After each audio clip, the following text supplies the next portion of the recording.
I'm a bookmark. I'm Djawa Yunupiŋu, ka role nyangara ko Youth Foundation Chairman. I welcome the Malarndirri McCarthy, ka ngana ancestors kala. Good day everyone, my name is Djawa Yunupiŋu. I'm the chairperson of the Youth Foundation and I welcome you to Garma 2024. That's Gumatj leader Djawa Yunupiŋu, and this is the first Garma festival since the defeat of the Voice referendum. We'll hear from the Prime Minister this morning on his pathway forward from here. I'm David Spears. Welcome to Insiders.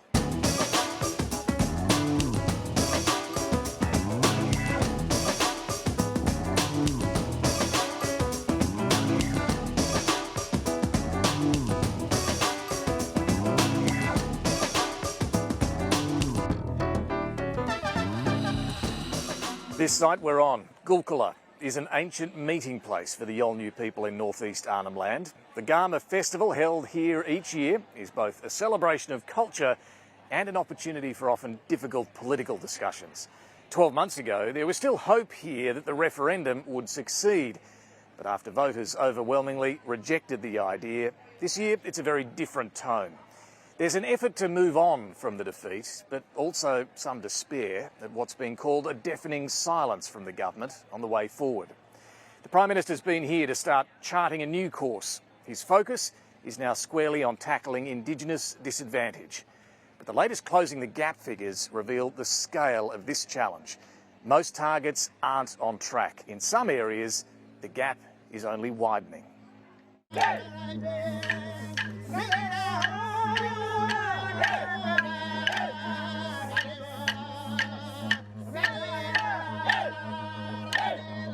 I'll be in the Garma festival with the new Minister for Indigenous Australians, Malarndirri McCarthy. I have a lot of ideas. I've got a lot of hope.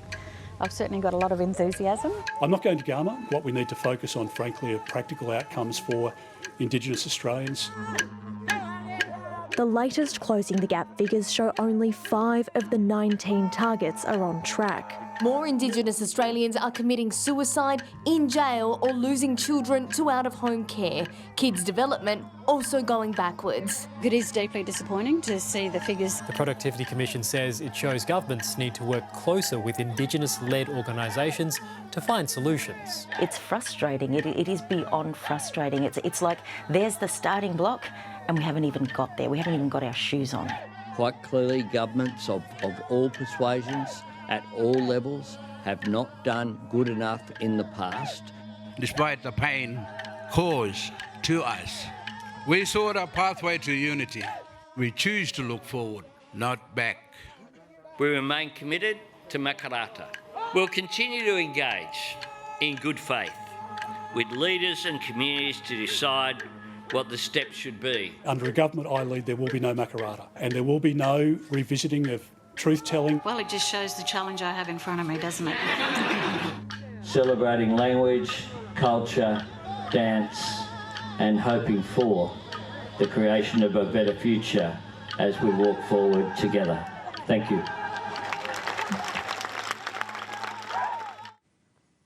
Well, my guest this morning is Prime Minister Anthony Albanese. First, let's check what's making news. No voice, no worries. News Corp papers focus on the Prime Minister's speech at Garma, where he's acknowledged the pain here over the referendum result, but vowed to pursue economic empowerment of Indigenous Australians. In the 9 newspapers, Yolgnu Foundation Chief Executive Denise Bowden has told the Garma Festival the referendum result was soul-crushing, but a pathway to unity will still be pursued with a big focus on renewal. Gambling ads to stay on TV, but not online. Paul Sakal reports on the government's changes due to be unveiled within weeks. A complete ban, championed by the late Labor MP Peter Murphy, won't happen. Instead, gambling ads will be capped to 2 per hour on TV, with no ads for the hour before and hour after live sport. Online gambling ads would be banned altogether. The Sun Herald reports fertility advocates want a major change to Medicare's definition of fertility to give equal access to services regardless of relationship status, sexual orientation or gender identity. Single people and LGBTQ couples often pay thousands of dollars for failed IVF treatments before they can be deemed medically infertile and receive Medicare rebates. And a final one, Donald Trump has officially backed out of a TV debate with Kamala Harris. The Republican nominee had agreed to a debate on ABC America on September 10. That's when Joe Biden was still in the race. He now wants one 6 days earlier on Fox News instead. It comes amid reports the Trump campaign is rattled by the momentum behind Vice President Harris. Well, it is a privilege to be back here at the Garma Festival this year, and it's great to be joined by a terrific panel of fellow campers here at Garma. A very warm insiders welcome to Carly Williams. I'd say normally welcome to the couch, but it's a little bit different here at Garma. Great to have you with us. Thank you. John Paul Janke with us, and Patricia Karvelas as well. Good morning to all of you. Look, it is a different Garma to the last few years, obviously, after the referendum result. There was big support for the yes case here, as there was in remote communities right across, particularly the top end of Australia and Queensland and WA as well. It wasn't to be, very strong no result in the referendum. So here we are 9-10 months on. Carly, how would you describe the mood here over the last couple of days? Well, Denise Bowden, she said she was soul-crushing to hear that response from the nation last year, and there is still many wounds to heal, and I think there is a bit of sense of that here on the ground, but also a big sense of acceptance that of the outcome. And for many, there's still outstanding elements of the Uluru Statement that many want the government to deliver on that election promise, treaty and truth-telling. But that's not all First Nations people who want to go down that path, but I feel Garma, that conversation's been very strong this weekend. And I want to come to that debate around those remaining elements of the Uluru Statement. But JP, I mean, what have you picked up here over the last few days about how people are feeling? Yeah, if we look back 12 months ago, the Garma Festival was really the start of the movement towards the October vote. But in essence, it was about change. The referendum and constitutional recognition and implementing elements of the Uluru Statement was about change. That appetite and thirst for change is still here. It's, as Djawa Yunupiŋu said, the outcome is in the background. We still need change. We still need to move forward. And those conversations are still happening here. But is it clear, PK, or is there consensus around what that change now needs to look at, or are we still in a period of searching for the pathway? There is absolutely no consensus. And I want to say, you know, you think about how long it got to actually even get to that referendum. And I feel like for people who just switched on at the end, they thought it was just a couple of months. This was many decades in the making, right? This was a very long process, and it was very hard to get to the consensus position which Aboriginal Australia got to get to that point.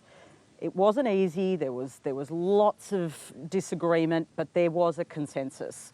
And so what, we're nearly, as you say, this many months after the referendum, of course there's no consensus. In fact, I still believe we're in a period I've observed of mourning here. People are really, really hurt. And one of the most startling things that in terms of the statistics, is just the disconnect between how Aboriginal communities voted and how non-Aboriginal Australia voted. And that really stings for the people here. They feel like there was a case put for the pathway forward that was rejected, but that disconnect hasn't been dealt with. In terms of a way forward, absolutely not. There are some people who think you need to keep charging on with elements of the Uluru Statement, and others who think the Uluru Statement, I've been told, is now dead. There needs to be a new process, there needs to be a line in the sand. And I think that's going to go on for some time. I think as journalists, and I'm a non-Indigenous journalist, we often get into this headspace of, hurry up, what are you going to do next? And Aboriginal Australia is saying to us, we're not ready. We are just trying to grapple with Not all though. I mean, some, Carly, are still committed to those remaining elements of the Uluru Statement. Some are. I think constitutional recognition, though, I think there's an acceptance that that is off the card. Talking about the Uluru Statement, that is not the only way forward. I mean, there's incredible work being done at the local level, right? You've got the Yothu Yindi Foundation here in Yarrabah, the Yarrabah Leadership Forum. On Stradbroke Island, there's the Minjerribah Elders Councils, and these organisations sit outside land councils, and they are driving change and having meaningful partnerships with governments of all levels, but on their terms. That is tribal governance, that is self-determination.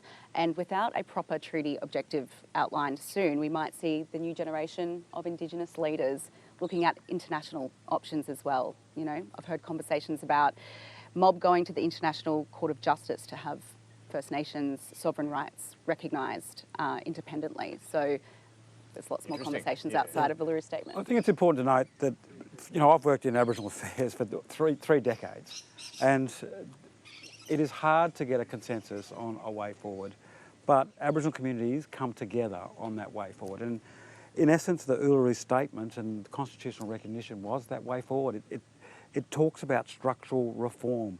And I know we'll talk about closing the gap figures, but really it's about structural reform, and they've been asking for that since the 90s.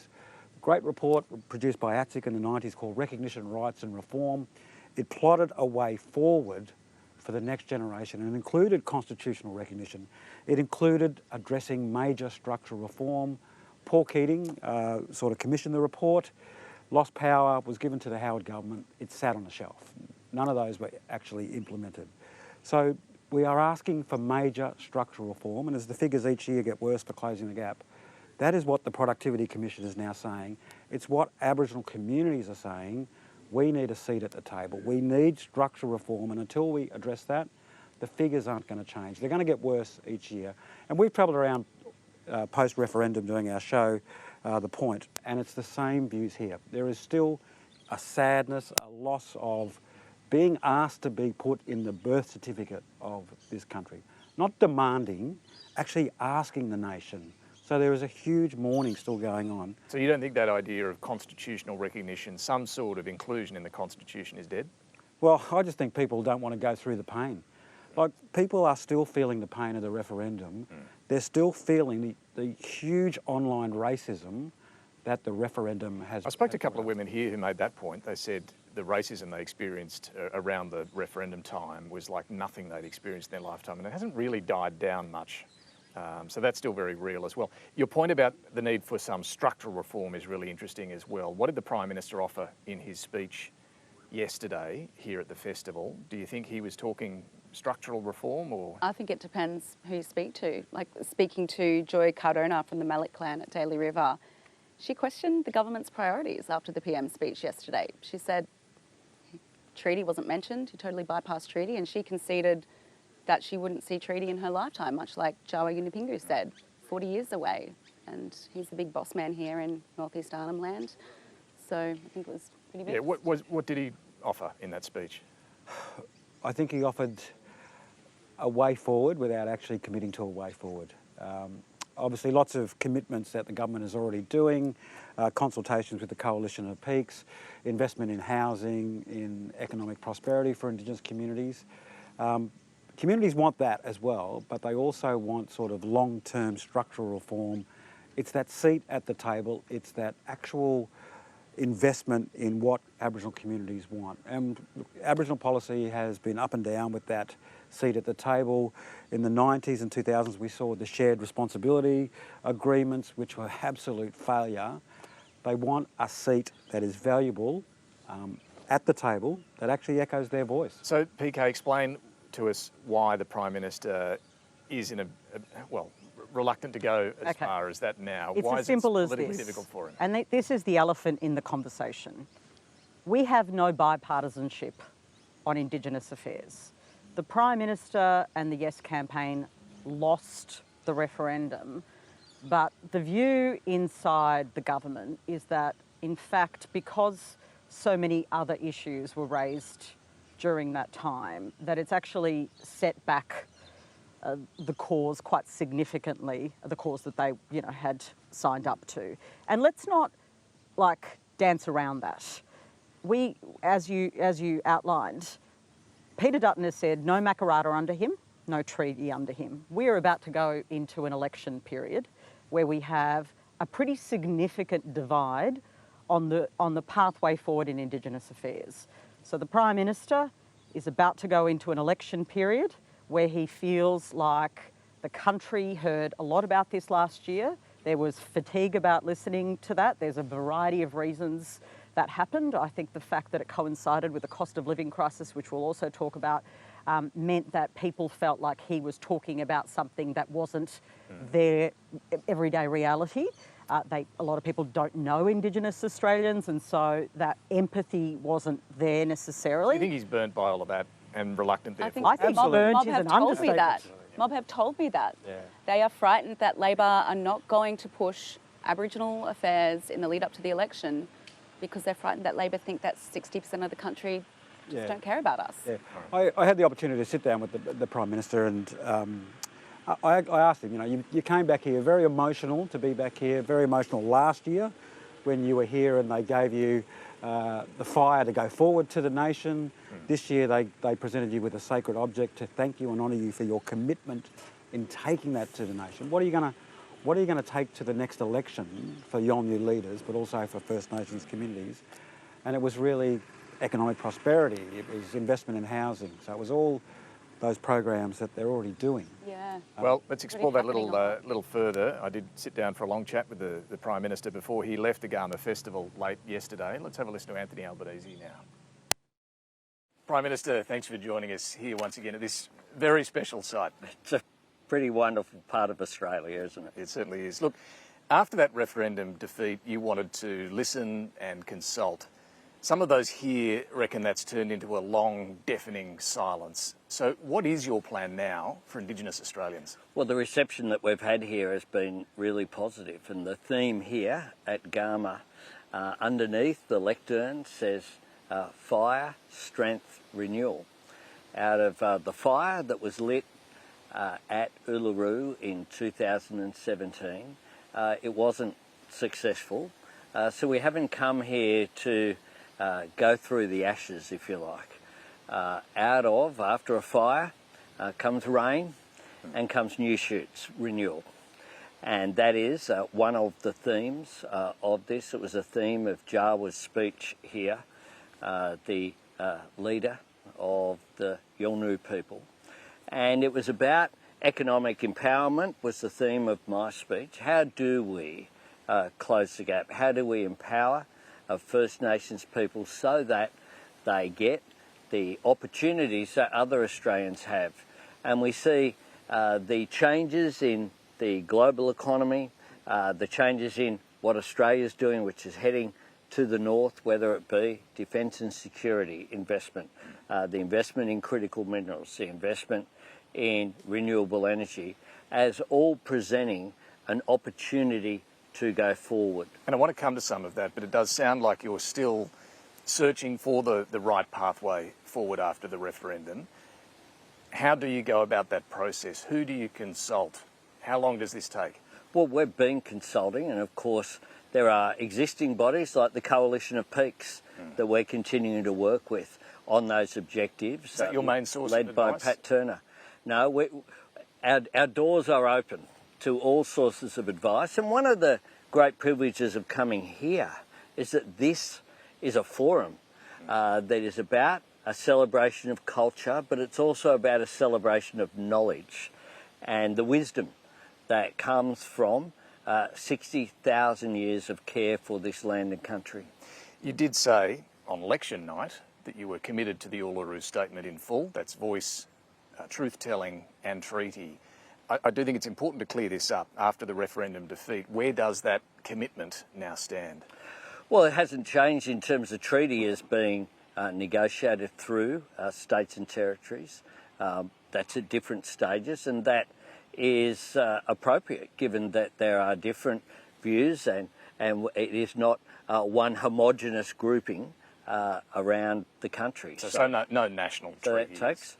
Well, that hasn't changed since the referendum. We weren't progressing a national treaty before the referendum. What was occurring was that states and territories were acting on that.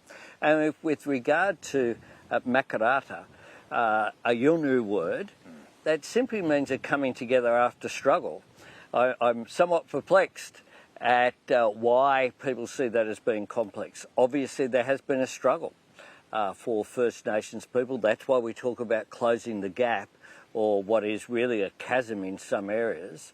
And coming together is a principle of walking together, that engagement. It's not a moment in time, it's a process of coming together after struggle. So what does that process look like? Because talking to people here, it might mean different things to what you're suggesting. What do you actually mean by this? What it means process? This is happening.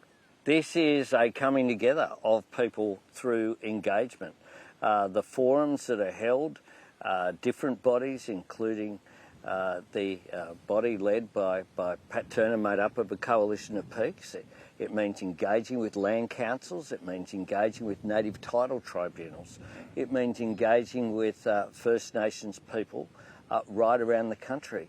There are different needs depending upon whether people are in urban communities like my electorate. The needs of people in Marrickville that has a sizable First Nations population is very different from here of the Gumatj clan of the Yolgnu people. One of the architects of the Uluru Statement, Pat Anderson, says that you should be embarking on a Truth and Justice Commission. Are you saying it's not that? That's not what you're going to do? Well, that's not what we have proposed. What we've proposed is Makarrata just being the idea of coming together. So it's talking to land councils. That's what we want to do. Well, engaging. Being here is a starting point. I think it's disappointing that the other political parties aren't here. Well, indeed, Peter Dutton says that if he's in government, there will be no Makarrata, there will be no truth-telling. So if you are re-elected, when you say there will be Makarrata, you're talking about simply, as Prime Minister, engaging with different Indigenous groups. Ongoing engagement is what we do, a coming together. Now, that might take forms as it evolves. What does that mean? What it means is I don't preempt it. What it means is listening to and respecting First Nations people and then responding. We know that what we've been doing up to now, where more than half or more than 2/3, tragically, of the Closing the Gap targets currently aren't on track to being met. So we can't just do things the same way. And part of that, of course, must involve listening to people who are directly affected. What about acknowledging past wrongs, though? Here at Garma, the Northern Territory Police Commissioner has issued an apology for past injustices and hurt by the police service here. Is that the sort of thing that fits with what you're talking about as part of Makarrata? Absolutely it does. So you would encourage more of this? That's a good thing.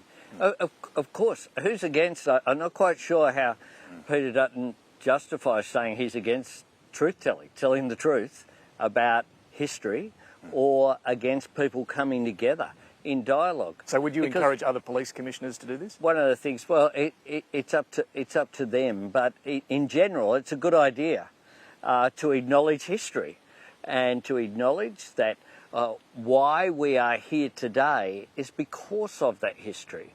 It's because of the incarceration rates, and you can't say that there's some inherent reason why that is the case, that there's some reason why First Nations people are more likely. Obviously, it is because of the circumstances of their birth, because of the economic conditions which are there, which is why in so many areas, one of the things that I want to do as well is to celebrate the successes. We need to be optimistic if we're going to move forward. And here, the educational attainment that is happening here with Yolgnu people, with higher retention rates, people going on to tertiary education. I met a young woman yesterday who's studying law at Melbourne University. We need to celebrate that. I understand, and there is progress to celebrate, but too often, coming to the Closing the Gap issues, there's just not enough progress. The latest figures do show that only 5 of 19 targets are on track to be met. 4 areas are still going backwards, getting worse. Suicide rates, incarceration, kids going into out-of-home care. Do you understand why that's happening? Well, there has to be structural reasons why that's the case. You have intergenerational disadvantage. If you have people born into an existence which doesn't have a secure roof over their head, that doesn't have access to education, that has different health outcomes as well, the rates of so many diseases are so much higher in Indigenous communities, then that is because of structures which are there, which is why we sought to listen to the request from Indigenous Australians. Now, so now what do you do? We accept the outcome. Well, we continue to listen, not through a voice to Parliament. We accept the outcome, but we continue to work. We have, since that, announced the replacement of the CDP. That was essentially a work for the dole, a make work program. We've replaced that with the remote community and economic development program. So real jobs with real training. But as you say, real wages and conditions. So that's part of it. $4 billion into remote housing. I'll come to that as well. The argument for the voice from you and your ministers was that it would deliver better practical outcomes. I mean, your health minister said it would reduce suicide rates, for example. Do you need some other type of body, advisory body, that can do what you were talking about, even if it's not in the Constitution? Well, we're listening to the Coalition of Peaks, and we're engaging with organisations as well, right around the country. We have a new Indigenous Affairs Minister, Malarndirri McCarthy, who comes from this part of the world in Arnhem Land. We have continued to engage, and we will continue to listen. Has to be part of it. But you don't need a new body. Change can't be. Well, we accept the outcome of the referendum. So what we need to do is to work on ways which do make a practical difference. The voice was never the end in itself. The voice was the means to close the gap by listening to people. And the Uluru Statement from the Heart made that very clear. And you're now saying you can do that with the existing bodies? Well, we're saying we weren't successful. So what we need to do is to not challenge what it was a democratic outcome. I've accepted responsibility. We have accepted the outcome as well. But that was about putting it in the Constitution. You could still have an advisory body. We put it to it was about putting Indigenous recognition in the Constitution in the form which was asked for through the First Nations Constitutional Convention in 2017 at Uluru, after a process that was begun by Tony Abbott and which people participated in. Now, that wasn't successful. So what we can't do is say, oh, well, we'll just give up on closing the gap. We'll give up on moving Australia forward. What we will do is renew through working with existing bodies. There are land councils, there are organisations such as the Yirrmal Foundation here, but others as well right around the country that we are continuing to work with. The Pat Turner and the Coalition of Peaks recently addressed my entire cabinet, and will continue to work because the existing status quo is simply not acceptable. So just on that, I mean, the Productivity Commission in the latest Closing the Gap figures again makes the point that shared decision-making is what's needed to really make a difference. Where that's happening, you're seeing better results, but it's just not happening enough. There's sort of tokenistic talk about shared decision-making. Even here, one of the elders I spoke to has said that it's just not happening here on the ground. Are you willing to do more to share decision-making? Yes, we certainly are. And one of the things that I've spoken about here is through economic empowerment, having a body that can coordinate that activity. Just as to drive investment in other parts of our economy, we're setting up a single door where international investors can go to. What we've said is we want a one-stop shop, if you like, where business can go, can work with the more than 270 native title bodies which are there, so that investment from the very beginning in communities, in economic development that will create wealth and jobs and economic prosperity for these communities involves First Nations people from the very beginning. Are you willing That's really important. To those companies who will get government subsidies or tax breaks under your Future Made in Australia plan, are you willing to say, OK, there's a mandated requirement for Indigenous employment or co-ownership? Well, what we have in the Future Made in Australia legislation that's before the Parliament is a community engagement measure, so that we want communities to be engaged when investment is happening to make sure that you'll get better outcomes. It's no different, this principle, from the general things that most Australians would take for granted. If something was happening in the community in which they live, there'll be a consultation That's process. engagement, but I'm asking whether you'd be willing to say there's a mandated requirement. You're getting government help, you've got to employ a certain number of Indigenous workers. You know, one of the things that I find, David, here, including from the many businesses who are here, is they're engaged, they're up for it. And whether it's companies But not everywhere. I mean, this is a particular example where it has worked, but not everywhere. Well, whether companies like Rio Tinto and Fortescue and others have employed significant numbers of Indigenous Australians and are ensuring that they get training and opportunities. It's part of that social contract that they have. I mean, the resources that exist below our lands are owned by the Australian people. And therefore there's an obligation to leave the entire nation better, and part of that has to be engaging with First Nations people. And by and large, what I find is the private sector as being very prepared to engage, and that goes not just for large businesses as well, but the opportunities that are there for small businesses to grow. One of the things we want to do is to increase home ownership for First Nations people as well, and they're the sort of programs that we're working on housing, you have committed money to Northern Territory remote housing along with the Territory government. What about remote housing in the states, WA, Queensland, South Australia? Will the Commonwealth fund that? Well, we're already funding through our $32 billion Homes for Australia plan. Some of that will go to social housing, which will be for Indigenous Australians in areas like the Housing Australia Future Fund. But I'm talking about specific remote housing funding. That will be delivered through states and territories, through our Housing and Homelessness Agreement as well, has specific provision in there to make sure that we're delivering. The Northern Territory here, in terms of remote communities, has an acute issue of shortage. And the Northern Territory, unlike the wealth that frankly has been created in Western Australia and Queensland, the Northern Territory government's fiscal position means that there's a need for the federal government to step up across a range of areas, and that is what we have done.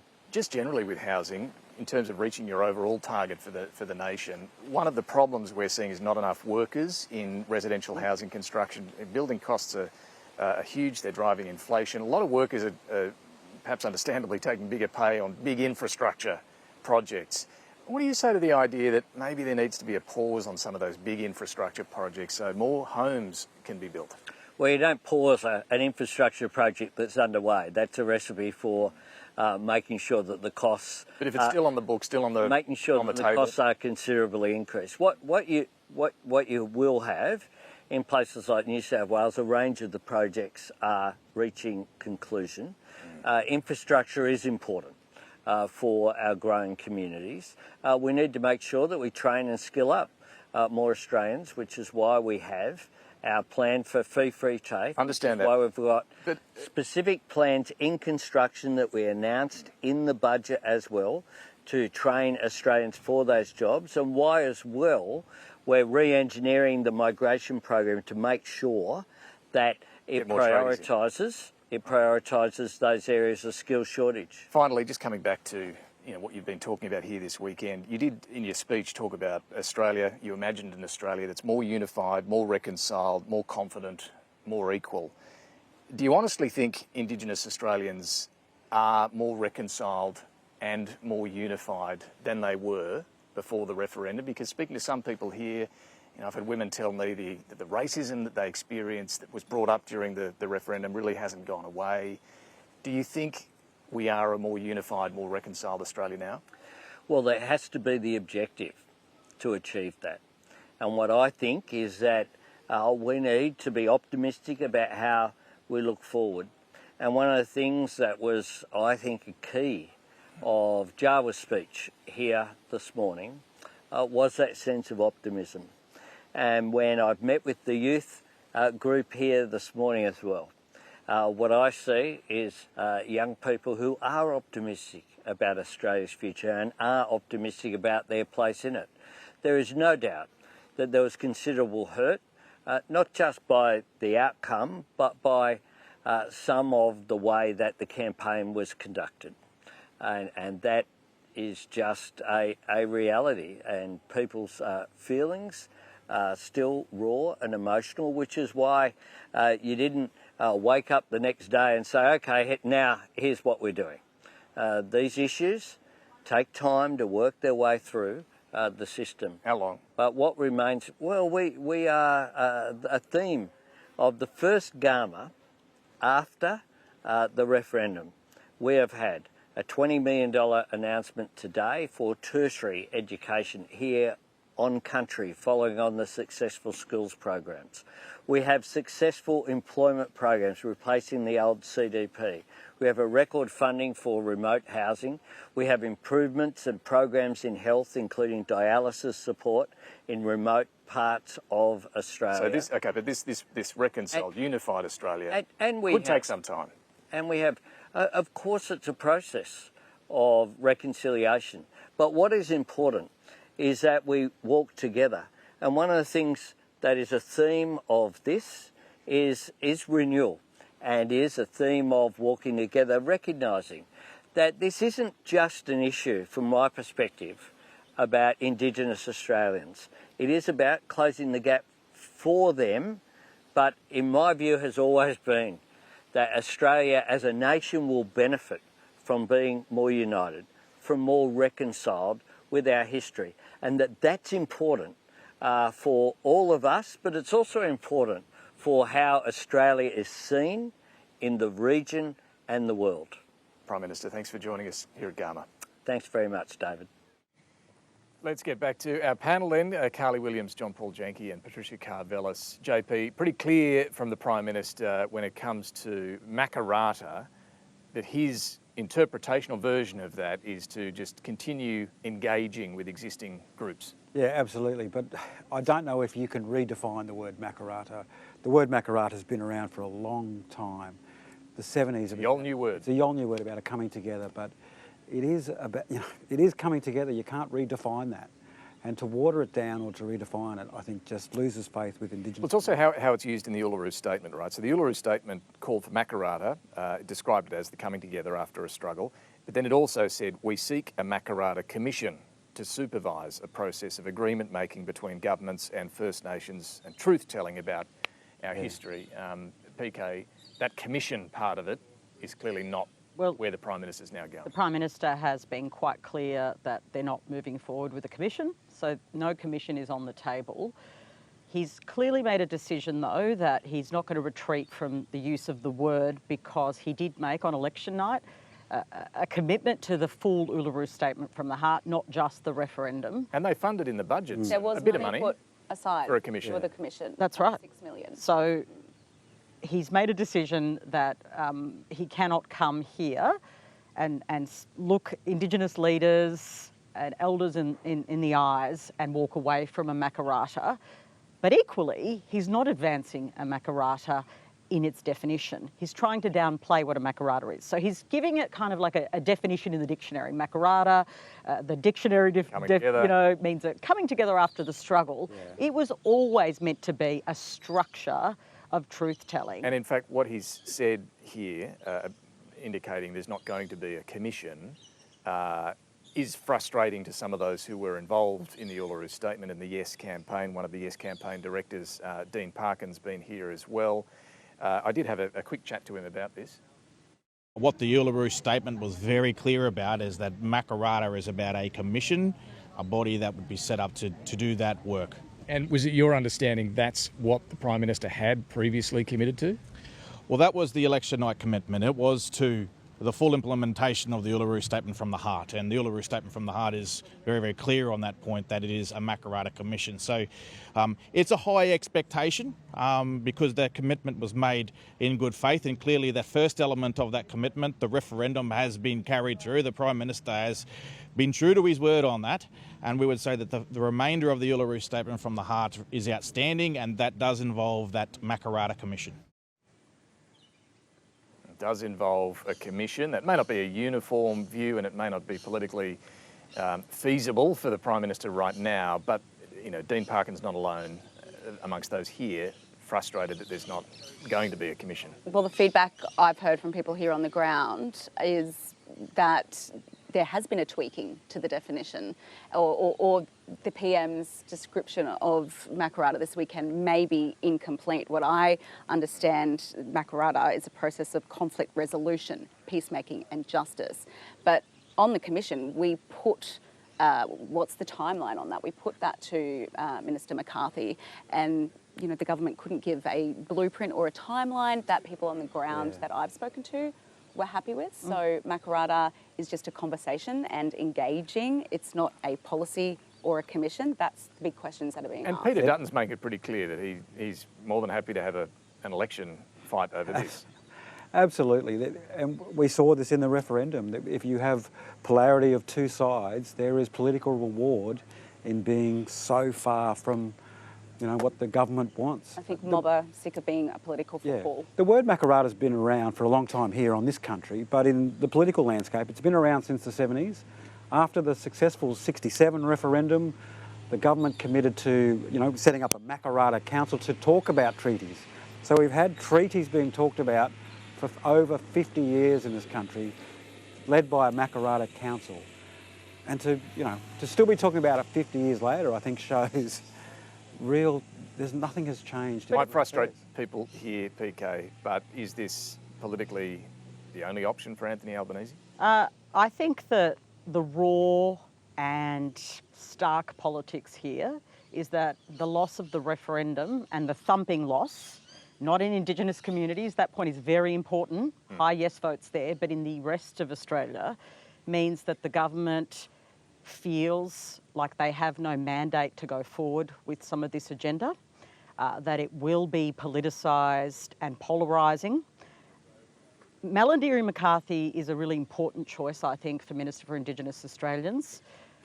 She is a very, very conciliatory character. She doesn't go in, Well, hence her talk about bipartisanship. She's talking a lot about it. And she's been really specific with me. I had a conversation with her, which we'll play on RM Breakfast tomorrow, and she said to me in that conversation, very specifically, the bipartisanship I seek, and this will go to our next conversation, is around closing the gap. And that's its limitation. She is realistic and not delusional that she's not going to get bipartisanship on Makarrata, truth-telling.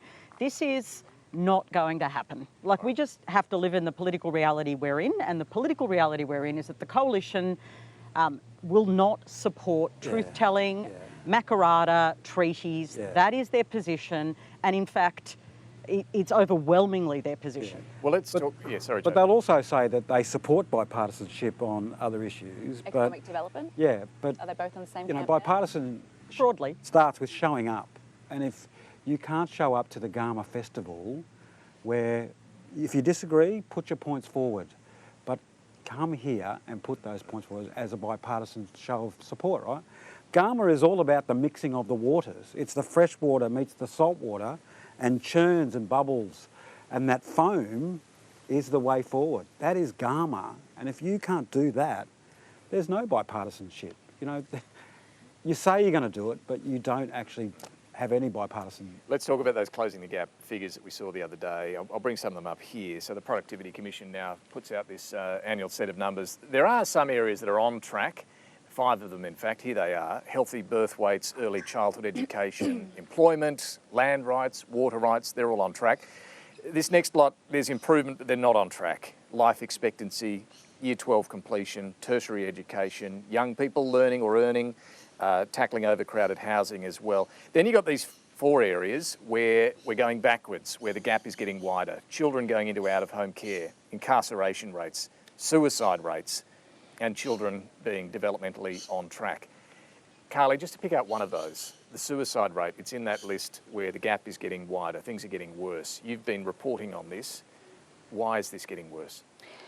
Well, Professor Pat Dudgeon, she's an expert in this space. I just want to bring in something that she told me. Indigenous suicide can only be understood if it is considered alongside Australia's history of colonisation and an acknowledgement that historic plight of Indigenous peoples is interlocked with contemporary disadvantage.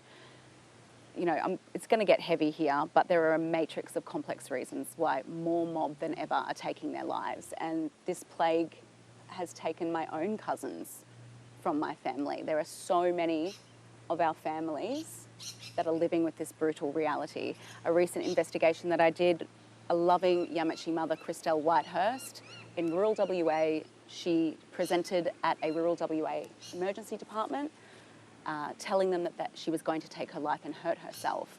Now, staff knew her, she had done this before, she lived with borderline personality disorder.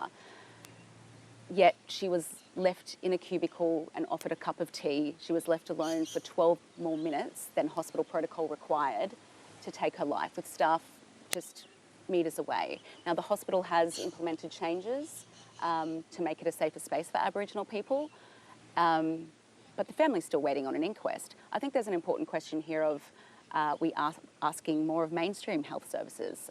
Are they culturally responding to mob in a proper way? That is such an important point. Actually, two very important points, Carly, is, you know, we are sick of going to funerals, hearing of young people take their lives, people as young as 13 and 12 and 11, 10, taking their life in our communities. We've been talking about this for decades. The one thing that Aboriginal communities are asking is they want a seat at the table, they want their services funded. They know the way forward. We did 2 shows in Alice Springs and they all said the future solutions of Alice Springs are in our hands. This is our country. We are not going anywhere else. We need to be empowered to drive solutions and make change in Alice Springs. Same in Palm Island, same in Townsville, same in Cairns, same everywhere else. We've got, you know, institutes that talk, psychologists run institutes. They're not getting any government funding. They know the way forward to address youth suicide. Well, the funding is limited, you know, 12 months and it's not ongoing. It's controlled, it's a structured, smaller bucket than it used to be. The funding is sometimes limited only for Indigenous organisations, and that's what people are saying. Fund Indigenous organisations. The way forward is with Indigenous solutions. Programs that are designed by community and run by community. Self-determination is key, alongside mainstream services scrubbing up on what's appropriate for mob. And look, this can be really difficult reporting, and we really appreciate the work that you're doing. And we know this, you know, if this does raise issues for you as well, help is available. We'll put some numbers on screen there just briefly. 13 YARN, which is 139276. 24/7 Aboriginal and Torres Strait Islander crisis support line, and Lifeline, of course, 13 11 14. More broadly, the Productivity Commission makes the point again in the latest report that shared decision-making where it's genuinely happening is delivering better results when it comes to closing the gap, PK. But it also says it's not happening much. We've been talking for years, David, across different governments about an evidence-based approach. And of course, you know, you don't just throw money at things that aren't working, you do things that are working. All the evidence, and the Productivity Commission are the economic modellers and researchers, they are the premier place to rely on, and they tell us that there is a massive difference based on who runs the programs and who designs the programs. So we know that. What we also know is that non-Indigenous bureaucrats, non-Indigenous dominance in governments means that there is a reluctance to surrender power. That's what it is, a reluctance to surrender power and hand it over. Now, of course, you have to have protocols. We understand that there are rules about, you know, money and how to administer it and be accountable transparency. for it. Yep. But ultimately, you know, we talk about outcomes. People talk about taxpayer money. We're in a cost of living crisis. We're actually not using the money effectively that is being spent on Indigenous affairs because Aboriginal people are not in charge of the programs. But it's the word accountability is used differently in Aboriginal communities and organisations than it is used in mainstream organisations.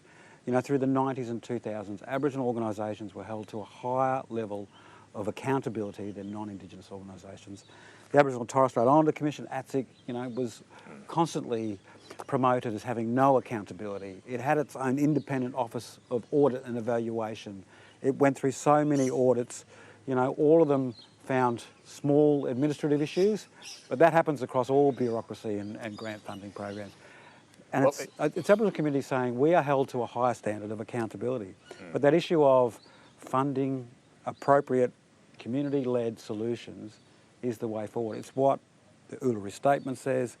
It's what people have been saying. And even here, this community is often held up by government as a great example of shared decision making. There are some strong views being expressed that it's just not really happening on the ground. Look, we need to move on. There's been a fair bit going on this week. Big focus, of course, here at Garma over the last few days. But earlier in the week, the inflation figures. We know this cost of living is the biggest concern for voters right across the country. It's a big issue here in remote communities, which we'll talk about as well. But I want to go to Tom Crowley, the ABC's Tom Crowley, who's in Canberra, for a look at what the figures told us this week. Tom, they weren't great figures, but they could have been worse, I suppose. What did we learn from the latest inflation numbers? Yeah, I'm not sure that we learned a whole lot, David. It was a highly anticipated number because there's an interest rate decision looming on Tuesday, and we thought that a rate rise would be a live possibility. That's now looking unlikely. The number, it wasn't as bad as it could have been, so I think in the short term at least we can say that that's good news. Zoom out though, and we're still really stuck in this same holding pattern that we've been in all year, which is core inflation hovering around 4% and not really going anywhere. And there are still just two very different stories that you can credibly tell about what's going to happen next. The optimistic story is we're still on track.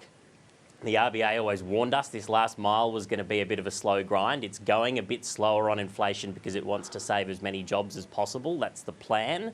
And when you dig into these numbers, you can see some reasons to believe in that plan. Then there's the pessimistic story, which is, well, we're not moving anywhere. Progress is stalled. The RBA hasn't gone hard enough, that either we'll need another rate hike or that perhaps we'll be waiting a while for the rate cut. That sort of pessimistic view, I think, had been in the ascendancy over the last few weeks from some economists and commentators. I think the pendulum swung back to optimism a little bit this week, but it's going to keep swinging. We look for certainty and simplicity when it comes to the economy. It doesn't always give us that. You really do have to think in brackets of possibility and keep those good and bad stories in mind. And I think as we look forward, it's a tough set of numbers to read, and maybe the only certainty is uncertainty at the moment. Well, given that, we know so much politically is riding on inflation and what happens with interest rates between now and whenever the election is. What does this mean politically?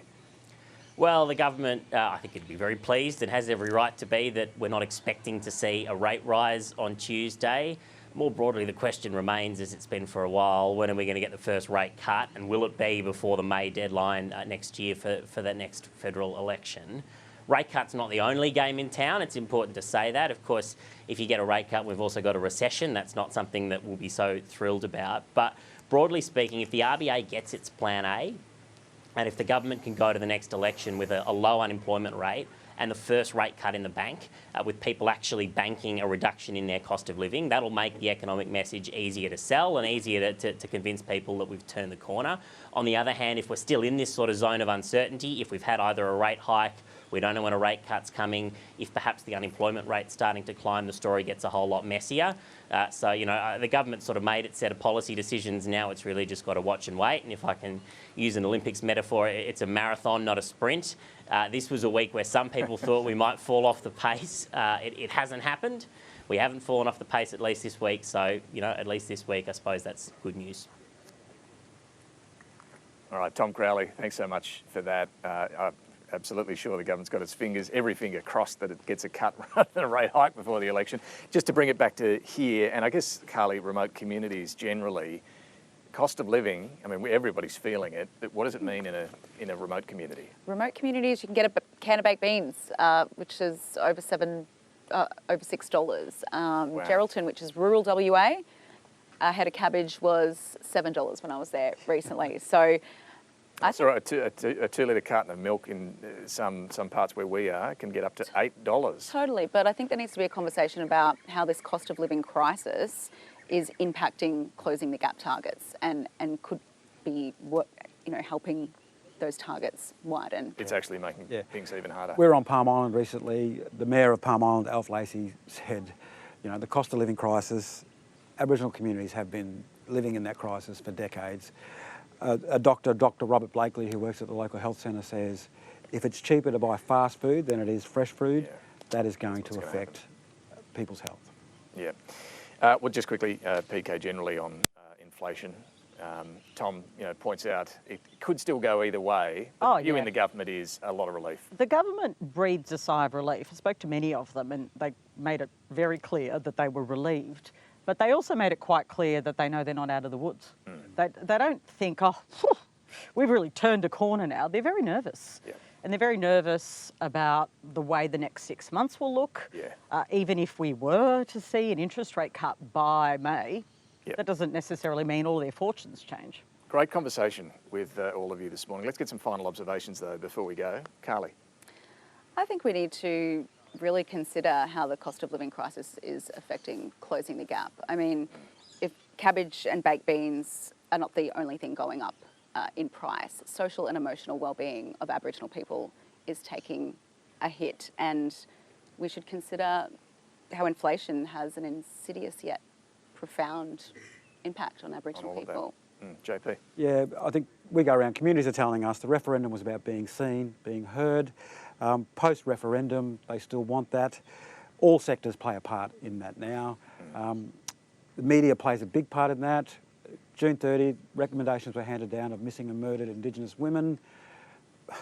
Barely no media coverage. We have more media coverage about welcome to countries and acknowledgement of countries. We need to do better. Okay. Just on a non-Indigenous matter, the government expects the CFMEU, the construction union, to fight an application in the courts. They are ready to roll on legislation. Parliament returns in about a week, and their message to the CFMEU is you better be careful because this legislation is going to come down on you like a sledgehammer. Thank you all very much for joining us. And no talking pictures this morning. A shout out to Mike Bowers, who is here at Garma as well, working hard behind the camera as well. Big thanks to the ABC crew who've managed to pull all of this together for us, and a nice crowd of Garma campers, attendees who have turned out to watch us this morning as well. Instead of talking pictures, we are going to leave you, though, with a special performance from yet another incredible Yolgnu singer, Yirrmal, and guitarist Matt Fell. Thanks for watching.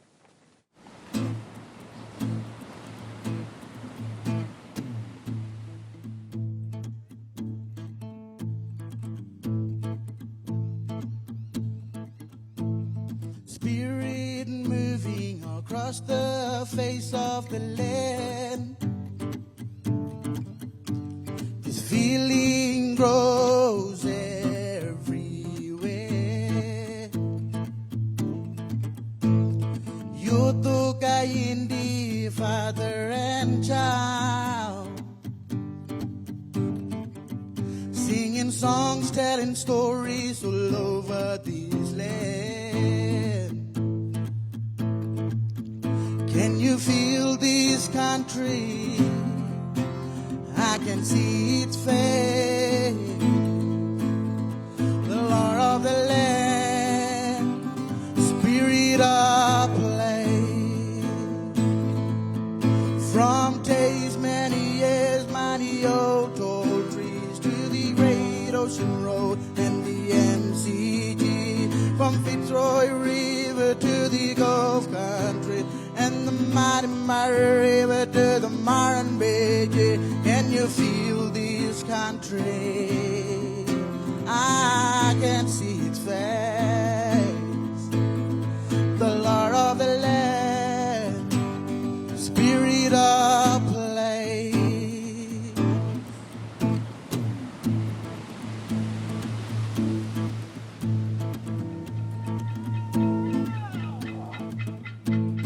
Jomagan madogan aware gol manavo gerela gerela gerela morede where gol manavo ramaja jomagan joagan gerela gerela. Can you feel this country? I can see its face. The land, spirit of play. From days, many years, mighty old tall trees, to the great ocean road and the MCG. From Fitzroy River to the Gulf country, and the mighty river to the Malarndirri. From Kari Thunder to Takurago, from Manam land, Uluru. Can you fill this country. Ah,